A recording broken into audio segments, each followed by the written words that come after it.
நாமக்கல் அதிமுக வேட்பாளர் தமிழ்மணியை ஆதரித்து ராசிபுரத்தில் முன்னாள் அமைச்சர் தங்கமணி பிரச்சாரம் மேற்கொண்டார். பிரச்சாரத்தின் போது பேசிய தங்கமணி, கடந்த 10 ஆண்டுகால அதிமுக ஆட்சியில் நாமக்கல் மாவட்டத்திற்கு மருத்துவக் கல்லூரி, சட்டக்கல்லூரி, 1000 கோடி ரூபாய் மதிப்பீட்டில் குடிநீர் திட்டங்கள் கொண்டுவரப்பட்டதாக சுட்டிக்காட்டினார். ஆனால் 3 ஆண்டு திமுக ஆட்சியில் போதைப் பொருள் புழக்கம் அதிகமாகிவிட்டதாகவும் சாடினார். நாமக்கல் மாவட்டத்தை பொறுத்தவரை கடந்த 10 ஆண்டு காலமாக நாங்கள் பல்வேறு திட்டங்களை செய்திருக்கின்றோம்.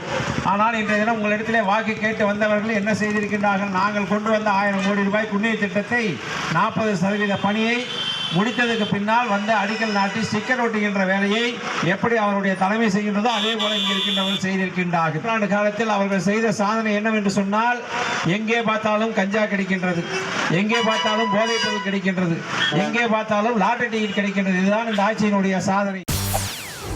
செய்திகளை உடனுக்குடன் தெரிந்து கொள்ள உடனே சப்ஸ்கிரைப் பண்ணுங்க.